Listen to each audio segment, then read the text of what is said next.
En tu casa con Paola presenta su programa La Entrevista en Letras del Tiempo.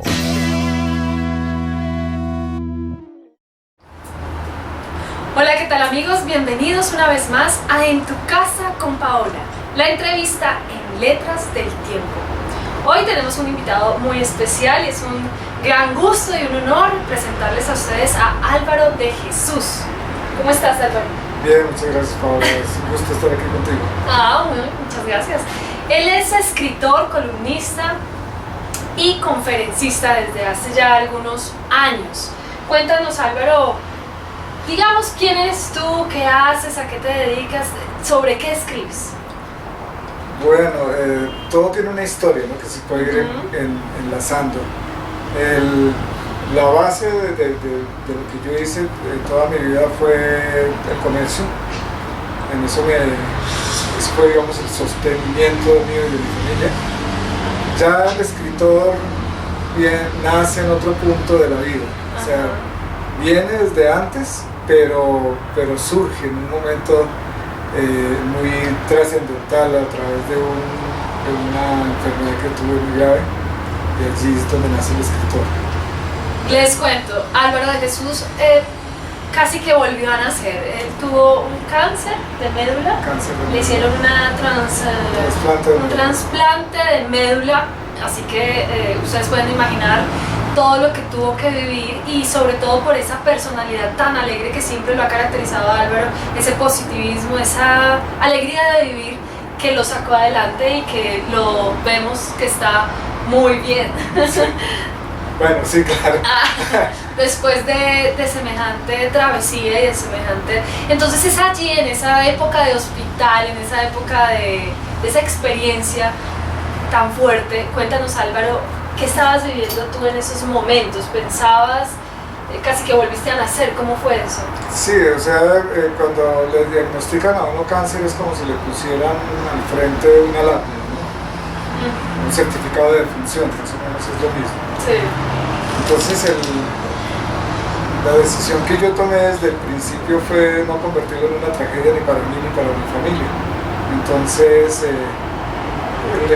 la nota positiva, alegre en las quimioterapias y en todo el proceso, no solamente me sirvió a mí, sino le sirvió a quienes estaban conmigo. O sea, encontraron esas caras tristes, lúgubres del susto del cáncer mismo, porque cáncer es igual tragedia, igual muerte, y ahí hay una cosa muy grande. Entonces yo me río y ellos terminan riéndose. Entonces eso me ayudó muchísimo y la ayudó risa, muchísimo a la gente. Sí, el humor, muy sacarle humor hasta eso, hasta cuando te vas a morir. Sí. Es impactante. Luego, en el proceso del trasplante de médula, que fue un mes de clínica, me tenía que preparar, ¿no? O sea, iba a estar encerrado en una habitación un mes. A mí no me gusta la televisión. Entonces, no me gusta mucho, ¿no? Es que no me gusta pues, del todo, pero no soy muy televidente. Entonces yo adquirí un portátil. Soy aficionado al Flight Simulator, entonces le llevé joystick, cartas de navegación. En un mes tenía todas las horas para volar por donde quisiera y poderme expandir salir. Tu mente. Exacto, salirme del encierro. Sí.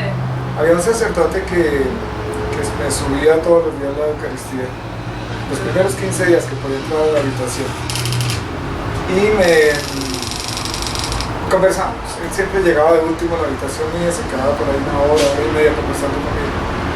Y un día se le ocurre a él, me dice: Álvaro, usted ya que tiene ese portátil ahí, ¿por qué no me escribes algo que yo pueda compartirlo con los parientes de los pacientes que son con los que más tengo problemas en una homilía? Entonces le dije: bueno, está bien, yo voy a ver qué le escribo. El día anterior al trasplante pues era un día trascendental, porque uno en el proceso de regresar la médula al cuerpo hay un 50% de posibilidades de sobrevivir o no sobrevivir. Digamos que estaba en una etapa que el cáncer de metástasis No. Afortunadamente estaba en etapa inicial, pero el cáncer de médula es muy agresivo, muy agresivo. rápido. Muy delicado. Y aparte de eso según el diagnóstico es incurable, ¿no? Aquí estoy. Sí, un gran testimonio de vida para muchas personas que atraviesan por esta enfermedad.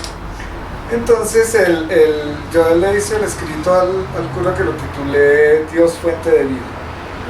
Lo hice como a la 1 de la mañana que me acordé, dije, no les he hecho el escrito al cura, entonces arreglé la mesita de comer, lo hice, le corregí la ortografía, lo metí en el CD y volví a arreglé y seguí haciendo lo que estaba durmiendo, lo que ya me han regañado las enfermeras por estar volando a la madrugada. Entonces a la mañana siguiente, cuando llegan a prepararme para el proceso, le digo a la jefe que por favor le entregara al padre Francisco cuando subiera, porque él ya de ahí en adelante no podía volver a entrar a la habitación. Entonces, bueno, eso fue un jueves. Al domingo siguiente sube el padre a través de un vídeo y me dice, Álvaro, mucha gente lloró por lo que tú escribiste, ¿y qué? Entonces, después de que él se fue, me fui a mirar a ver qué era lo que había escrito, y ahí nació un manuscrito que ya tengo terminado, que se llama Bitácora Diario de un Navegante por la Vida. O sea, ese manuscrito es un canto a la vida, ¿no? Qué lindo. Está dirigido a las personas que tienen cáncer y a las familias de las personas que tienen cáncer y aún a los que no tienen cáncer. Entonces, una parte de él es en la clínica, o sea, es un diario de todos los días de ahí en adelante de clínica. Inicia previamente con una historia, más o menos como una especie de biografía de la vida mía, pero hay una parte en la clínica y otra post-clínica, porque hay un punto en que yo escribo, inclusive que digo, no puedo seguir escribiendo, estaba demasiado bajito, casi se va uno como secando, ¿no? Entonces, por el proceso. Entonces yo duré siempre como casi un mes entre ese momento que escribí esas letras a volver a retomarlo, como un mes, pero un manuscrito ¿Cómo es de importante en esos momentos hacer algo diferente, que te ponga a pensar en algo distinto a la enfermedad, hacer algo distinto en ese momento para mantenerse como en acción, como en función? Y eso fue entonces lo que te lleva a ser escritor y columnista de blogs y de algunas... Sí, exactamente. O sea, yo tengo una experiencia de toda la vida como deportista, como alta montaña. Entonces ese encuentro con las grandes cumbres de ahí nace el poeta, ¿no? Te despierta la sensación del poeta, los sentires. Sensibilidad, exactamente. Mucha sensibilidad. Porque pasas días en esos lugares y estás en contacto pleno con la naturaleza. Y en el ala de un avión, como digo yo, demasiado alto. De ahí también hay otro escrito, ¿no? Otro manuscrito que se llama El vuelo de las águilas. Pero en la clínica, ahora hablamos de ese. Sí. En la clínica, en un momento en que estaba muy bajito, o sea, me sentía como demasiado bajito. O sea, yo no decía me voy a morir, pero devastado de tanta... Sí, ya no levantaba el teléfono, esa droga es muy dura. Muy duro. El proceso es demasiado duro, pero yo estaba tranquilo. Entonces en un momento le digo yo a Dios, porque soy creyente. Claro. Le digo, Señor, yo sé que tú no estás a mi lado, sino que me tienes en tus brazos. No me bajes, yo estoy muy cómodo así. Tú cuidas mejor de mi familia, si quieres vámonos. Eso fue lo que yo le dije a él, sí. Te entregaste. Entonces, pero dije, pero si tú quieres que yo me quede un tiempito más aquí. Entonces yo le voy a gritar al mundo que tu amor está bien. Okay. Yo no sabía cómo iba a hacer eso, ¿no? Entonces claro. yo simplemente lo dije. Sí. El portátil tenía wifi, yo no tenía idea que tenía wifi porque yo no tenía redes sociales, no tenía nada. Las enfermeras me abrieron el Facebook, cogíamos señal de Jardín Plaza, eso fue en Cali, en la Fundación Valle del Lili. Y por ahí comencé tímidamente, ¿no? Ya en serio, empecé a escribir ya en serio, porque a mí me gusta mucho también el tema político y social. Entonces yo inicié más con el tema político y social. Bueno, y toda la vida Álvaro ha sido muy orador, tiene un arte para contar las cosas fantástico. Entonces de ahí transcribirlo, pues afortunadamente también eres bueno para la escritura, sí, para poder transcribir todo eso que cuentas. Por eso también se da el tema de las conferencias. Sí, claro, las conferencias vienen de ahí, porque sobre todo que yo trabajo sobre vivencias, ¿no? Ajá. Sobre lo que yo he vivido.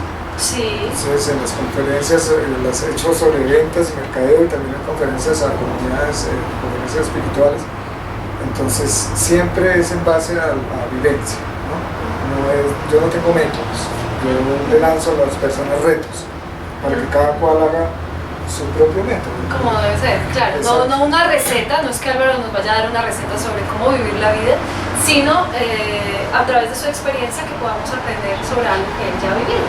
Sí, es como hacer que las personas giren a mirarse ellas mismas al espejo y no estén siempre mirando el espejo de otros, porque uno o sea, se puede reflejar en otros, pero uno no es el reflejo de otros, uno es el reflejo de sí mismo. Eso es lo que yo he pensado siempre en la forma como escribo y hacia donde oriento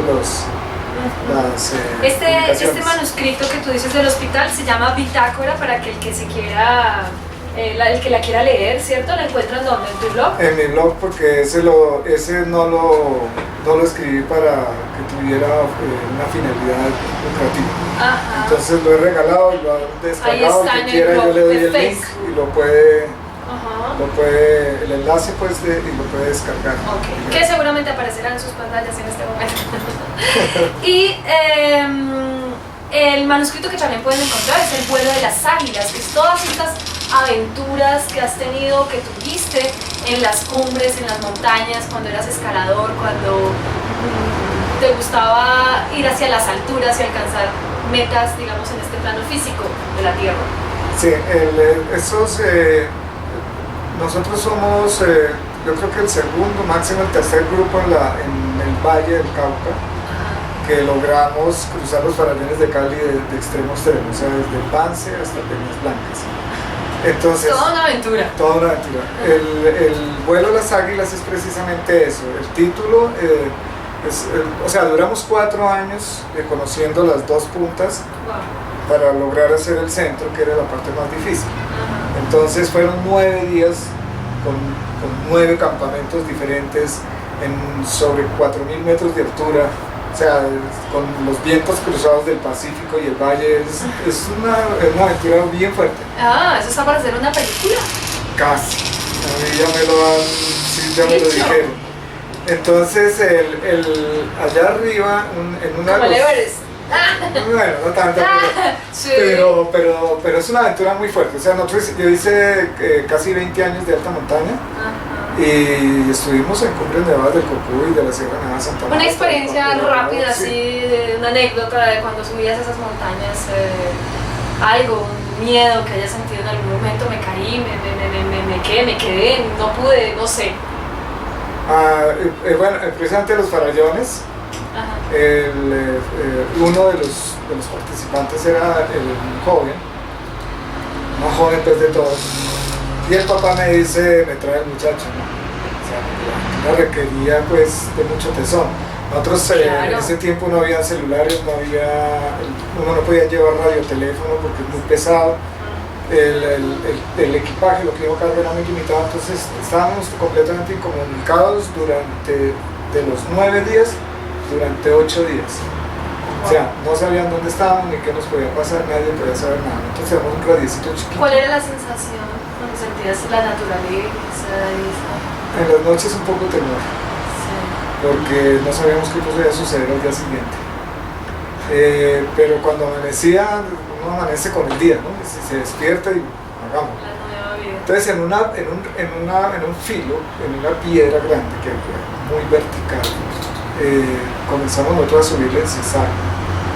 Entonces Fernando, que iba detrás de mí, se alcanzó a resbalar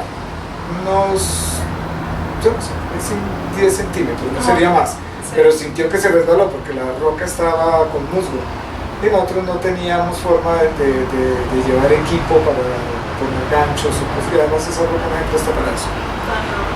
Entonces a él, desde el punto donde él se resbaló, le esperaban por ahí unos 300 metros de abismo para caer sobre las copas de unos árboles descomunales. Entonces a mí lo primero que se me viene a la cabeza es lo que el papá me dijo, ¿no? Entonces más o menos tardamos media hora en que él lograra alcanzarme donde yo estaba. Yo me aseguré con un cortino que tenía pequeño, una raíz que encontré de un árbol a la vuelta, de un arbusto, y me devolví el pedacito a esperarlo, porque en ese caso es igual. ¿Y se resbala, pero continúa? No, él se viene ya como le dio un estado de congelamiento, que en la alta montaña es casi mortal. Dios mío. Porque la persona queda petrificada, ¿no? No puede. Entonces a punta de que sí puedes y el otro que no puedo, se fue corriendo centímetros hasta que lo pude pescar del morral. Ay, no. Tan sería la angustia que él pesaba 75 kilos más o menos con morral y todo, que lo levanté con la mano izquierda y lo senté junto a mi culo. Oh my God. Y nos pusimos a llorar, sí, porque eso fue tremenda emoción, ese pedacito, era la vida de él. Yo no me podía devolver a darle la mano porque sucede lo del ahogado. Donde yo le dé la mano, él me jala. Eso era muy fácil. Entonces eso era un poco arriesgada toda esta experiencia, ¿no? Es decir, como, ¿por qué así? ¿Por qué? ¿De dónde nace esta motivación de las personas que les gustan estos riesgos? ¿De la adrenalina o de qué? Pues yo no he sido deportista de extremo. ¿no? Ellos sí les encanta la adrenalina. Uno se la encuentra.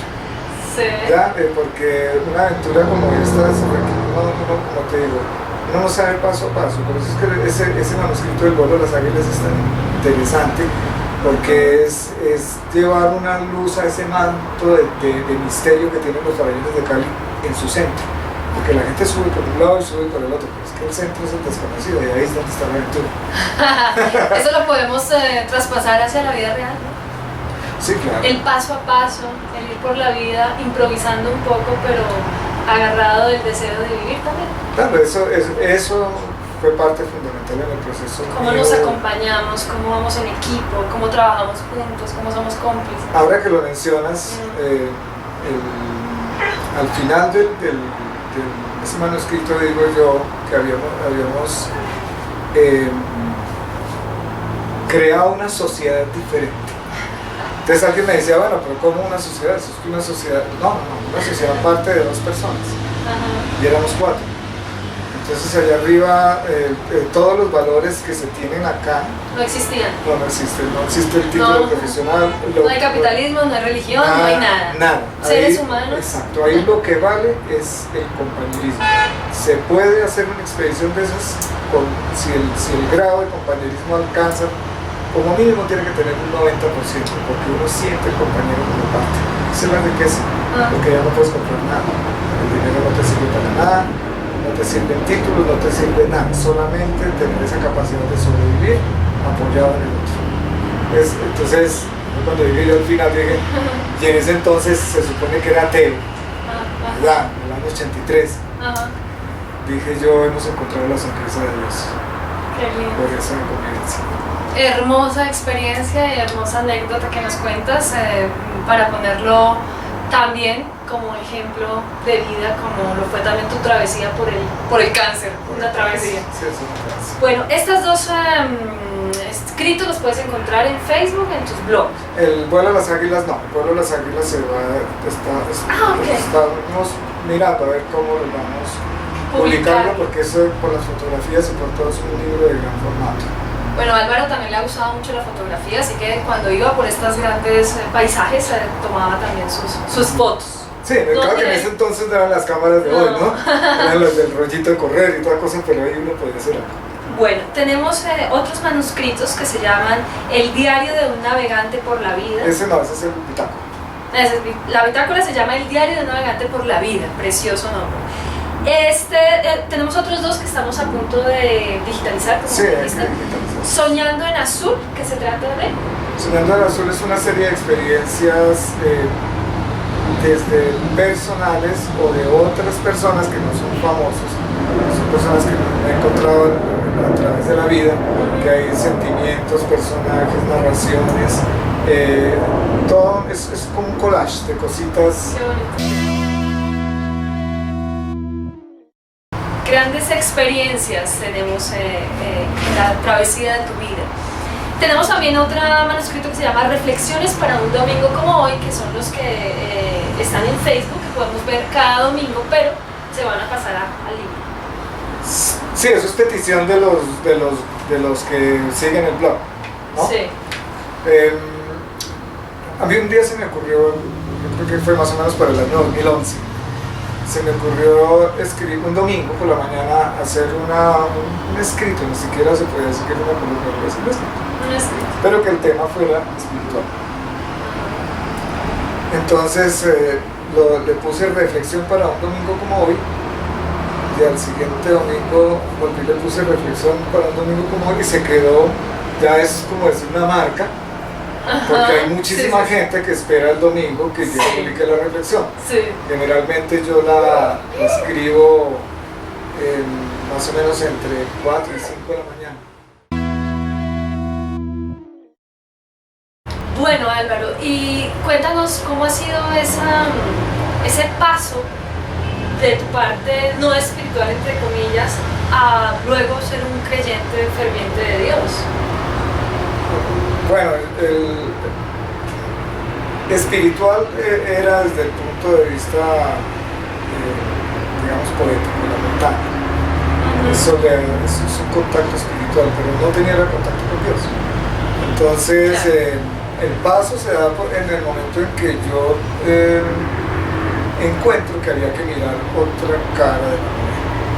Yo había visto las acciones de los hombres en la iglesia, en las iglesias, en todo esto, lo que llaman religión, pero yo no he entendido que religión significa relación, o sea, tener una relación con Dios. Entonces, cuando me resolví a mirar el otro lado, la otra cara de la moneda, me encontré con Dios, ese fue el paso. ¿Y cómo llegó ese momento? ¿Cómo fue que esa experiencia? Bueno, eso fue a través ¿Cómo fue el momento, ese momento exacto? Exacto, por las palabras de un muchacho. Yo tenía 33 años y un muchacho de 16 años me dice: Álvaro, ¿por qué no te fijas en el otro lado de la iglesia donde está Dios? Porque yo le había hecho una exposición de lo que yo pensaba sobre la iglesia, sobre los curas, sobre los hombres, sobre todas estas cosas. Y yo ya tenía una estructura de un hombre de 33 años formado entonces. Pero eso a través de un muchachito jovencito que llega ese giro, ¿no? Y con una simple palabra, solamente la puse a pensar y dije: voy a darme la oportunidad de mirar dónde está Dios, donde yo no lo he visto. ¿Y buscaste hacia tu interior? ¿A dónde fuiste? ¿Qué hiciste? Bueno, eso es todo un proceso, ¿no? En el blog mío hay unas partes donde está ese testimonio. Okay. Se llama, a ver si recuerdo, eso es publicado en capítulos. ¿Y lo encontramos en el Facebook también, en el blog? En mi página que se llama Diálogos Interiores con el Maestro, que es un encuentro, es un diálogo interno con Dios. O sea, yo no te digo que es que yo me siento a conversar con Dios, es una cuestión interior. Entonces, en base a eso es que escribo, y en ese hay una parte donde yo cuento ese testimonio completo de cómo comencé hasta llegar a ser franciscano, que hoy en día soy franciscano. Okay. Todos esos links donde ustedes pueden ver esas experiencias tan bonitas de Álvaro de Jesús, la pueden encontrar en esta entrevista. Seguramente aquí abajo están apareciendo para que le des clic y puedas seguir esta travesía. Sí. Álvaro, ya desde el punto de vista espiritual, ya en este momento de tu vida en el que has atravesado todas estas grandes experiencias, cuéntanos desde tu punto de vista, ¿qué piensas de la visita del Papa en Colombia?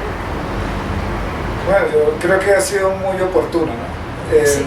Porque el Papa, desde su posesión, desde que fue ordenado como Papa, o sea, posesionado, ha recibido una gran oposición en el mundo entero. O sea, así como hay muchísima gente, como se vio aquí en Colombia, que salieron, se volcaron a las calles si lo quieren, hay un grupo que se ha ido creciendo, que son dentro de la misma iglesia, que contravierten, o sea, no les agrada el Papa. Entonces, frente a esa oposición, surge el Francisco con su estilo de vida, con su estilo, que cuenta sus anécdotas. El humano. El humano, es el único Papa que yo he visto, porque lo he estudiado. Sí.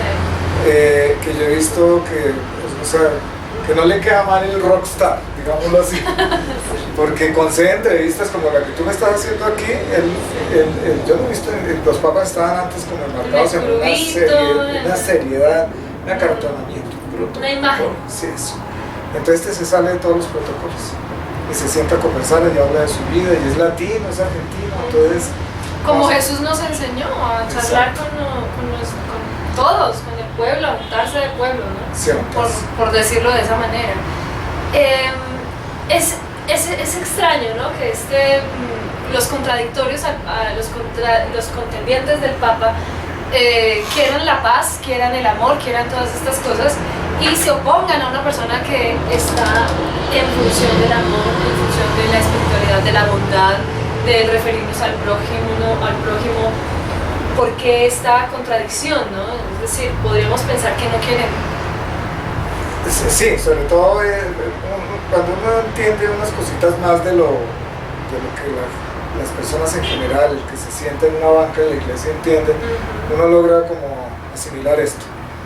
Pero sí es muy difícil de entender para las personas que no se entran en estudios.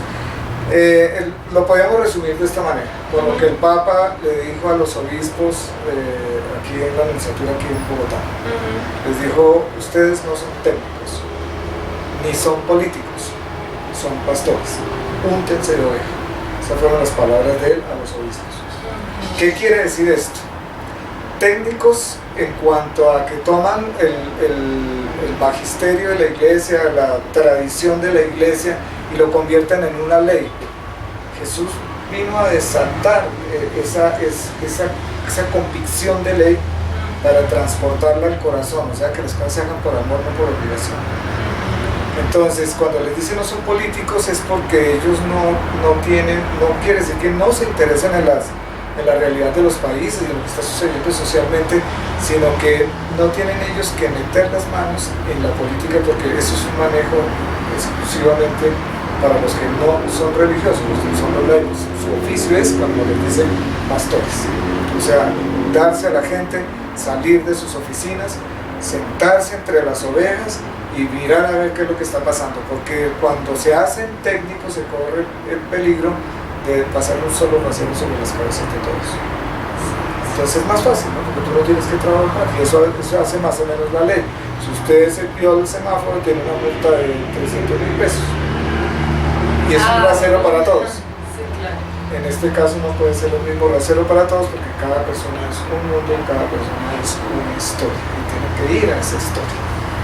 Muy importante en este momento del mundo poder que una persona de la altura pues del Papa nos esté diciendo esto y esté ayudando a que estas personas que tienen ese trabajo, ¿cierto?, de influenciar en una sociedad, puedan cambiar su pensamiento con respecto a cómo están trabajando para servirle al mundo y servirle a la sociedad, sí, cómo nos están ayudando.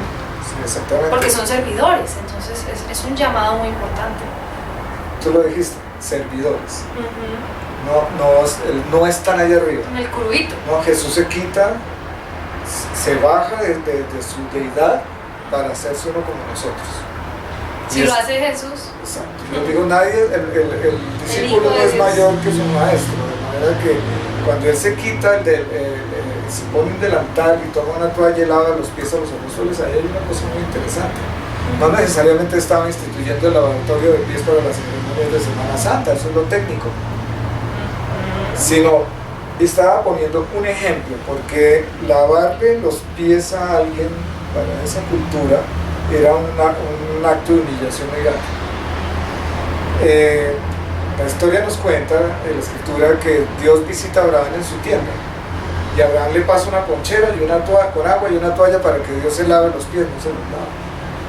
Entonces cuando Pedro le dice a Jesús, le dice, no, tú no me puedes lavar los pies, Pedro lo hace porque él sabía lo que significaba la humillación de lavarle los pies. Pero cuando el Señor le dice, si yo no te lavo no tienes parte conmigo, el otro ya también exagera. Y dice, no, entonces la cabeza, todo. Pero es eso. Entonces no es el Papa lo que está pidiendo, y es yo creo que es el principal roce que hay, es que se salgan del engrandecimiento que han llegado desde las jerarquías para abajo, inclusive hasta el curita de la parroquia muchas veces, y se entreguen en ser como servidores, siervos, esclavos del pueblo. Y mira que es mucho lo que está pasando en el planeta Tierra con todos estos desastres naturales y estas cosas que están pasando, hacen que pues nos bajemos de todas nuestras pertenencias y de todo lo que tenemos para colaborar con los otros, lo que estamos viendo con lo que ha pasado, ¿no? Entonces la tierra, el mundo, Dios, el espíritu nos está pidiendo que nos bajemos de esta altura todos, porque no solamente es a nivel en la religión, sino también en la parte política, a nivel social, en las familias, en las profesiones, que sentirse que vuela, que levita por lo que hace o deja de hacer, pues no es como muy coherente para la evolución del ser humano, porque nos quedamos todos por allá y que solos, individualistas, sí, encumbrados. Y fíjate que el Papa ha demostrado a través de las visitas que ha hecho en el mundo entero, especialmente Francisco. Juan Pablo II también tuvo mucha acogida, pero estamos hablando de hoy, en un mundo diferente al de Juan Pablo II. El mundo hoy es más frío, menos secular. Entonces este Papa tiene una proyección de liderazgo inmensa, por eso es un imán. Entonces, si él se propusiera como un líder político mundial, estaría en primera vuelta ganaba, si dijéramos que fuéramos a poner un presidente mundial, por ese carisma que tiene. Pero ¿cuál es el carisma que él tiene? Él atrae es precisamente por la sencillez, lo mismo que sea Jesús. Y real, no es ficticia. Exacto. Que vemos en la biografía de él, y él era así desde siempre, las personas que lo conocieron. Sí, él fue hijo de inmigrantes italianos, de clase media baja. No es una pose. No, le tocó a él, sí, no es posudo, él no se ha inventado una marca. Una imagen o una marca para decir. Exacto, él tuvo que pagarse sus estudios trabajando, la mamá no quería que fuera sacerdote, porque ella lo veía como un médico, o sea, demasiadas contradicciones en la vida, y a él le tocó. Argentina, él se unió a los jesuitas, que los jesuitas es todo lo contrario al franciscano, ¿no? Por eso me ha parecido muy interesante la personalidad de él, porque es un jesuita con corazón de franciscano, y son completamente antagónicos, porque Ignacio de Loyola no se parece nada a Francisco de Asís, ni siquiera antes de comenzar las comunidades, pero este hombre,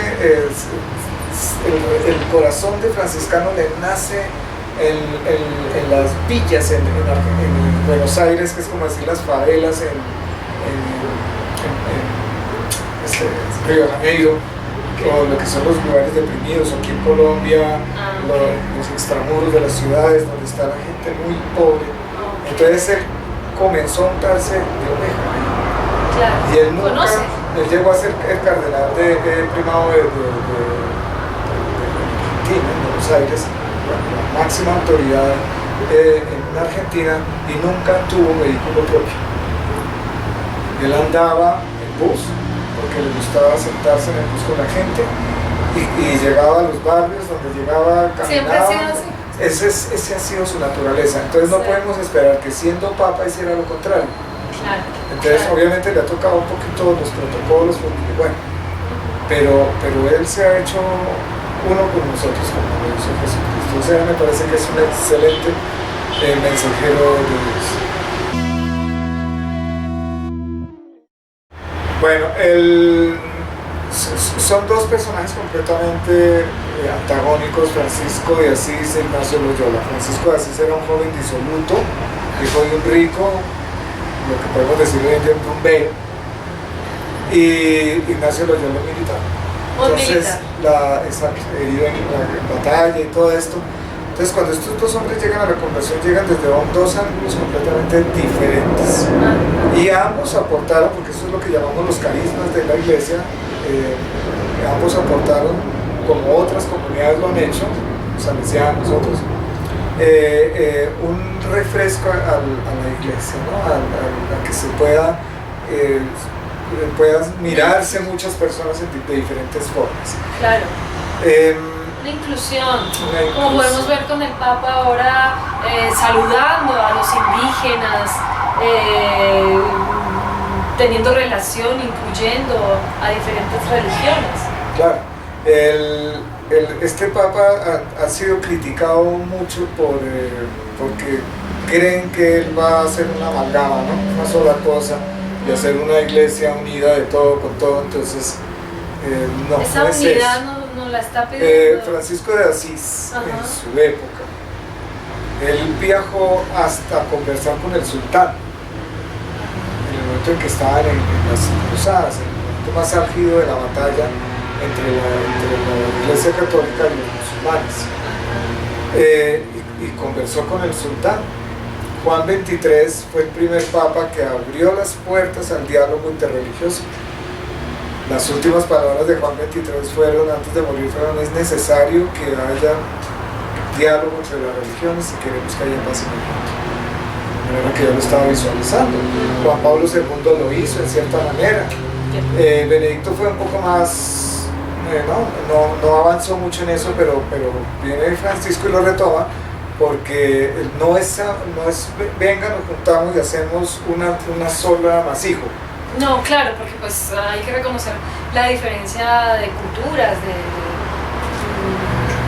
de etnias, no podemos hacer una sola cosa, pero sí debe haber un punto de unión. Sobre todo es un punto de respeto, más que de unión, de respeto. Okay. Si aprendemos a respetar que el otro piensa diferente, entonces podemos encontrar paz. Si un budista tiene su concepción de Dios, de su deidad, y él lleva una vida sana, perfecta, ¿por qué no puede llegar al mismo Padre que nosotros? No, seríamos muy egoístas. Lo que pasa es que eso es lo que somos, la humanidad, ¿no? Muy egoístas, por eso es que las fronteras, los países, yo quiero, este no, este sí, yo incluyo a este no. De eso no se trata. Todos juzgadores, en vez de dejarle la tarea a Dios de hacer eso. Dios invita al pueblo de Israel y sacaron disculpas, dice el Evangelio. Nos dijeron: es que estoy cuidando las ovejas, el otro no puede evitar una cosa y otra. Y dice: salgan a los campos y traigan a todos, invítelos a la gran cena. Eso es lo que va a pasar, o lo que está pasando. Como Jesús mismo hizo con la samaritana. O sea, Jesús también se incluyó a la samaritana, a la chica esta que era... ¿Estaba en el pozo del agua? No sé, la que tú me decías que era prostituta. Ah, sí. Pues la samaritana... ¿Se llama la samaritana? Se llama la parábola de la samaritana. Ajá. Entonces él llega y le pide agua, y ella le dice: tú siendo judío me pides agua a mí que soy samaritana. Entonces él le dice: yo te daré de beber un agua que nunca te volverá a dar sed. Entonces él dice: ¿cuál agua es esa? La del pozo se agota. Esa es la que yo te daré de beber, no se agota. Entonces él no se fija en la condición de samaritano, aunque los samaritanos eran esclavos, entonces eran considerados impuros. Ajá. Aparte de eso, él le dice: tú has tenido 7 maridos, o sea, era catalogada como una prostituta. Ajá. Estaba al mediodía, porque a esa hora del calor del mediodía podía ir a sacar agua, si no lo podía hacer por la mañana porque estaban las otras señoras y lo rechazaban. Entonces hay una serie de cosas. Jesús se acerca a ella, ¿no? Y Jesús lo hace, el Papa lo hace. Claro. No y tenemos un ejemplo todavía más terrible, es cuando el fariseo le dice que qué podía hacer él para tener vida eterna, y él le recita el credo de Israel, ¿no? Y le pregunta al final el fariseo: bueno, ¿cuál es mi prójimo? Mi prójimo. Porque para ellos su prójimo era solamente ellos, ¿no? Todos los demás, los extranjeros, eran paganos, impuros, de todo. Entonces, ¿qué seríamos nosotros los criollos entonces? Más o menos. Pobrecitos. Claro, nosotros somos impuros por todas partes, pero entonces la parábola que le cuenta Jesús a este joven, el ejemplo que le pone a él, a los que estaban ahí, lo hace con el buen samaritano.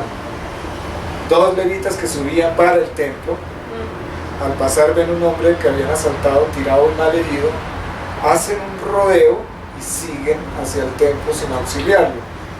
¿Por qué no lo auxilian? Primero que todo, porque si ellos lo tocaban no sabía si eran impuros, y la sangre los contaminaba, entonces ya eran impuros para llegar al templo. Entonces prefirieron la norma, la ley, que la caridad. Y viene... Como están pretendiendo ahorita con los opositores del Papa de pretender la ley que la caridad. Y luego viene, cuenta la parábola que viene bajando de Jerusalén un mercader, que los mercaderes eran impuros, considerados impuros, y él es el que lo ayuda, le limpia las heridas, lo carga en su jumento, lo lleva hasta una posada, tiene que seguir su viaje, le entrega dinero al posadero y le dice: ten aquí este dinero para que lo ayudes a curarse, y si gastas más, a mi regreso te lo pagaré. Entonces claro, el choque es porque Jesús se refiere precisamente a que los acartonados levitas, cumplidores de la ley, no podían ver la caridad y ponían la ley por encima de la caridad. Y la hipocresía, cuando le dice: usted no saca, cuando él sana el sábado a un enfermo y lo critican, que porque el sábado no puede hacer nada, le dice: ustedes no sacan una burra si se les va el barranco el sábado. Claro, les cuesta plata. Fantástico. Sí, les cuesta dinero. Ok, mucho que aprender, amigos.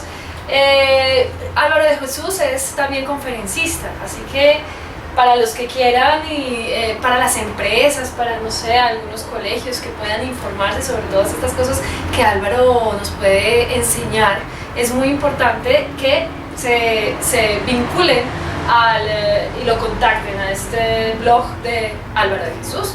Muchísimas gracias por haber estado aquí en Tu Casa con Paola, la entrevista en Letras del Tiempo. Gracias, Álvaro.